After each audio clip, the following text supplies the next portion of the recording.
Welcome, welcome, welcome, welcome to the Rap Jux podcast. Welcome, welcome, welcome, welcome to the Rap Jux podcast. Welcome, welcome, welcome. Oh, yo, what's good, what's good, what's good, what's happening, what's happening, what's happening? It's your boy Prophet, host of the Rap Jux podcast, coming at you again with another one. For those of you who knew, I do videos where I give my rap on subjects surrounding rap, entertainment, and just about anything in the news. And for those of you who's been rocking me for a while, wazam in the news. So recently, Remy Ma has been in the news because of a situation where Papoose, her husband, I think they're still married, was seen with boxer Clarissa Shields. Clarissa Shields, for those of you who don't know, she's a professional boxer in the women's boxing. She's self-titled as the GOAT, greatest woman of all time in boxing, and she's always in the news. But mostly her news is surrounding boxing, with her wanting to box men and things of that nature. Well, recently Papoose was seen with her at an event, and I guess he's been dating her. And, his wife, Remy Ma, came out and basically spoke out against it and was kind of like threatening Clarissa Shields about being with her husband. Well, Papoose, of course, didn't like Remy Ma coming out against him in his situation, because Remy Ma has been accused all of the past year, I would say, of cheating on him with some rapper, battle rapper named Jeezy, the Block Captain or something along those lines. Well, anyway, there's a lot of evidence, pictures, even Papoose fighting this guy, and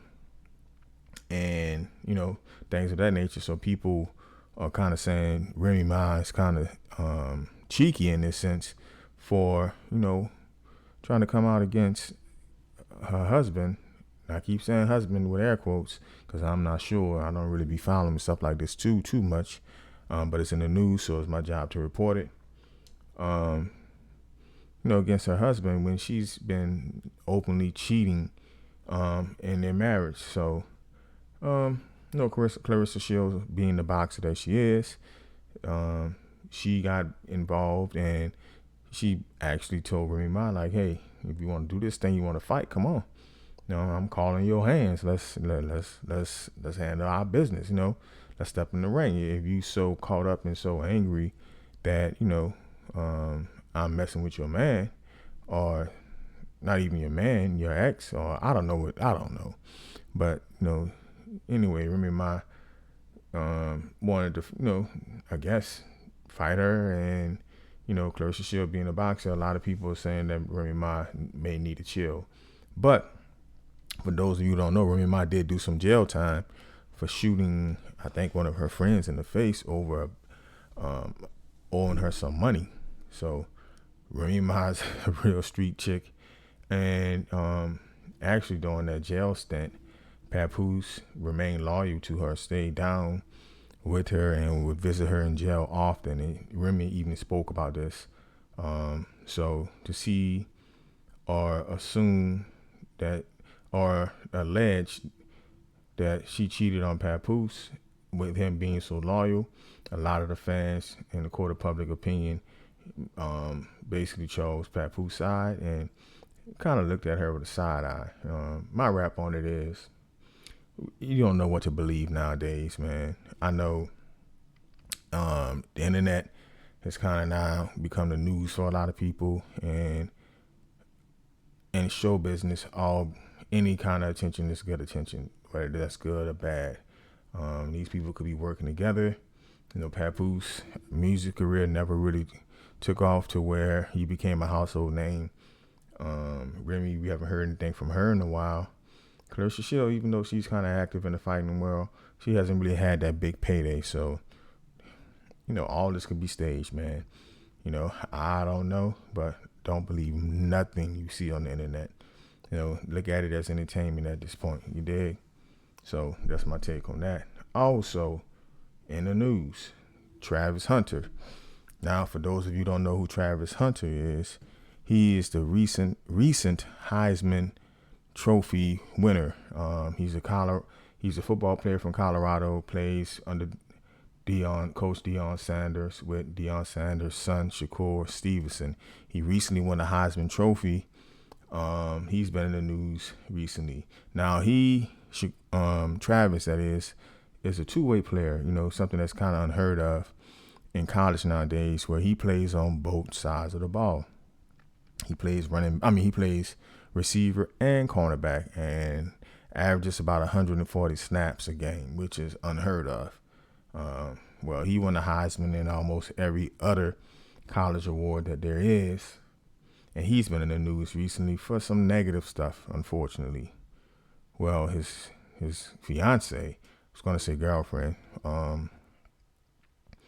a video went viral where after the last regular season game, Travis was walking off the field and he tried to give her a hug and a kiss, and she kind of like shunned him and moved away, didn't allow him to kiss her. A lot of people kind of like blew up about that, saying that, Travis need to get a prenup and don't marry this chick and watch out for her, because she doesn't seem like she is have his best interest in mind, that she's a gold digger. Now, there was video of Travis kind of like going to the sideline, catching the ball, and I don't know if he was flirting with the cheerleaders or not, but there's that video. And I think that was the same game. And some people saying that maybe she was angry about that. Either way, he is the center of attention in football, college football right now. And he's going to get a lot of attention from everyone, not just females. And if she's going to be his spouse and somebody that's going to support him, she needs to get used to and accustomed to him getting that kind of attention. You dig? So that's my wrap on it, man. I don't know, man. Again, we don't know these people's relationship. Something that's even more deeper and sinister in this relationship is the fact that she did a video and she admitted to being basically a young adult in college, or while dating Travis Hunter. I guess at 15, he was like only in the 10th grade. So the tables were turned and Travis Hunter was 18, 19, dating a 15-year-old. We would be looking at him as some type of pedophile.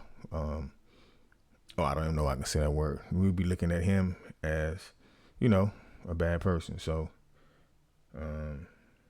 I don't know, man. It's, they're young. They're going to make a lot of mistakes. I don't know if Travis is he did at the Heisman say his dad couldn't be at the game and he kind of teared up. So I don't know what the situation is. I don't know if his dad is locked up. I don't know what the situation is, but Deion has been like a father figure to him. And he seems like a kid who has his head on straight. He seems like a happy-go-lucky kid from the videos I've seen of him outside of football. But I don't know. Nowadays with people, especially these women and young athletes, they kind of like plot on them. You remember the Brittany Renner chick? She actually came to Jackson State to talk to Coach Prime's football players when he was coaching at Jackson State, to kind of warn them of the dangers of some of these gold digging women who actually plot on these young men, even from high school, because they know the potential of what these young athletes can be. And Travis was coming out of high school the number one like 5-star recruit in America.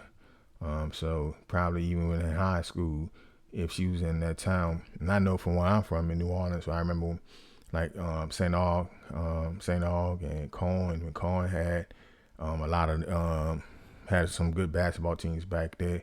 Back in the G, we used to walk from the hood to go to Cohen games, and a lot of people would go to these games. It was in the neighborhood that was real big. So everybody knows, man. If she lived in a community, she knew that he was a star. So I don't know. He just needs to be careful. He needs to take things slow. They're pretty young. You could be engaged for a while, man. You gave her a ring, let her see some of the lifestyle, live with her after you get the big money, and just kind of vet her out and you know, take the advice of people, especially older men who are looking to give you advice. You dig? So yeah, that's my wrap on that. Travis Hunter, man, be careful, man. Just don't jump into a marriage because, like I say, you're young and people can change. You dig? In the news, drones in New Jersey. So recently, I mean everywhere, you've been hearing about these drones flying over the state of New Jersey, and eyewitnesses are saying that these drones some of them are like the size of cars, like small cars, some even larger. Some I even heard buses. They're all kind of, I mean, several hundreds of drones just flying over the state of New Jersey. And the U.S. government doesn't have an answer as to who's behind these drones. We don't know if these drones are coming from out of state, from out of the country, from another country. We don't know what these drones are. We don't. Some people may believe that they're unidentified UAPs. I forgot the name. What that means. UFOs, like something alien, quote unquote, related. But there are several eyewitnesses who have seen these drones flying over the state of New Jersey. And I don't know what to think. My wrap on that is,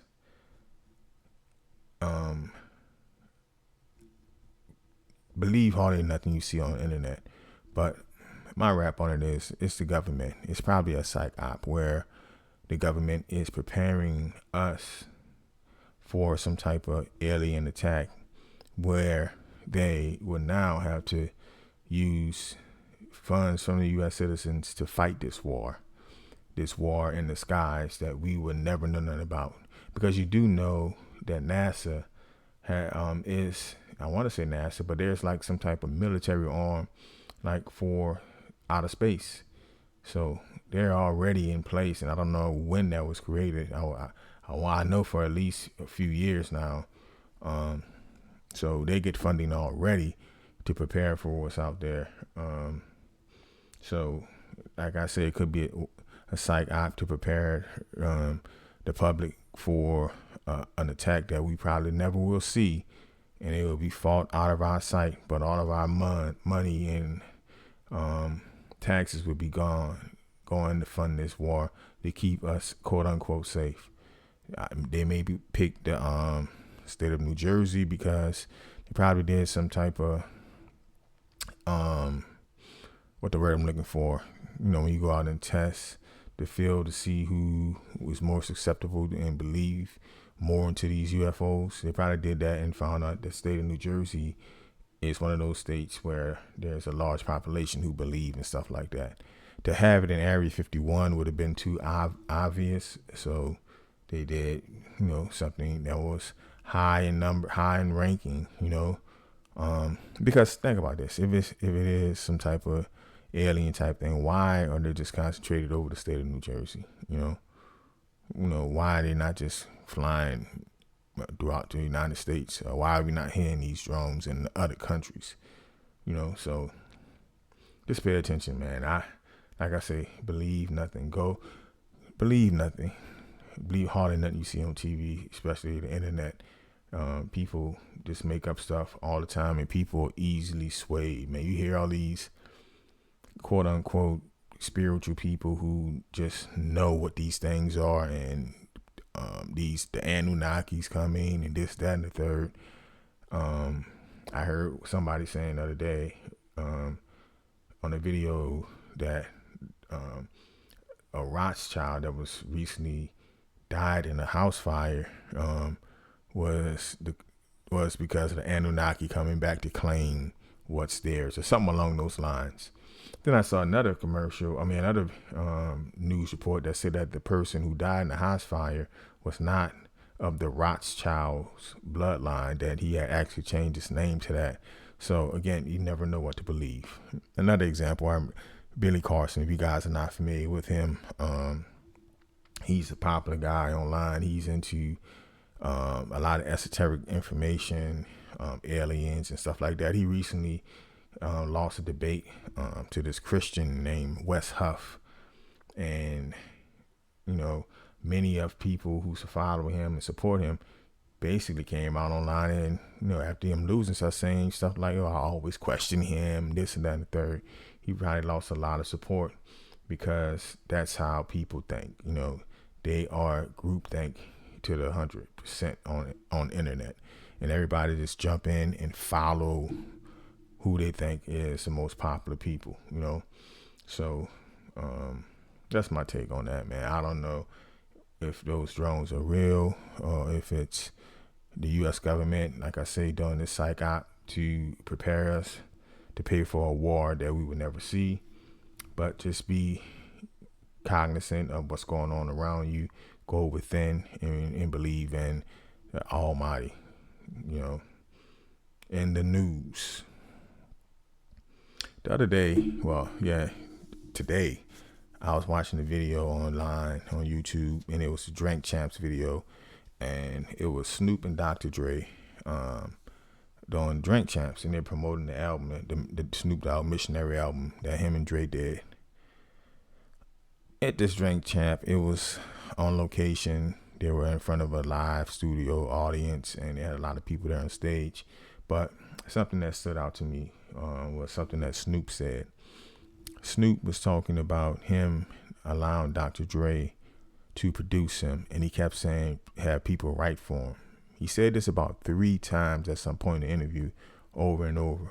I really cuz allowed Dr. Dre to produce for me, never like this before, blah blah blah, and had people write for me. He kept saying this over and over, and I bring this up because I've never thought Snoop to be considered Snoop to be one of the greatest lyricists in the world, but I think he wants to be, I guess, considered as one of the GOATs in rap, hip hop music.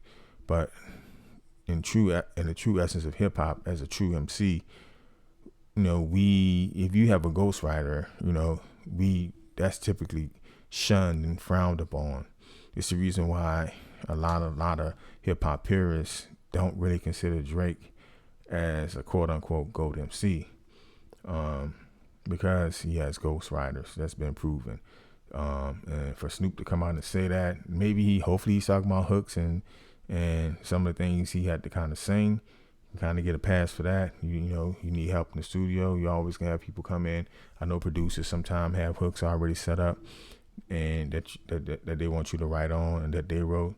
So hopefully that's what he's saying. But dude, if you saying that you allow somebody to write your raps for you, you can't put yourself in that GOAT conversation, unfortunately, man. So I just thought that was interesting that he would even admit that. Kind of like the U.S. preparing us for this quote unquote fake war in space. Snoop is kind of preparing us for somebody coming out and admitting that he or she was his ghostwriter. So that's my wrap on that, y'all. Just wanted to come at y'all and give you a quick video about some of the things that's going on in the news. Of course, like, share, subscribe, leave your comments. Let me know your thoughts on these topics. I'm gonna do my first album review soon. It probably will be of the Missionary album. I know I gotta jump on that, but I just wanted to make sure I got all of the stipulations and categories correct, so I can give this a nice thorough rating. And again, once I reach 1,000 subscribers, I got this wild story I want to tell you. Not wild, just a story about when I battled a young Lil Wayne. And of course, I got a lot of history in New Orleans rap, especially on the local rap scene, being around most of those guys. So y'all just stick around, help the channel grow. I'm going to be here. And until the next time, I'm going to say peace.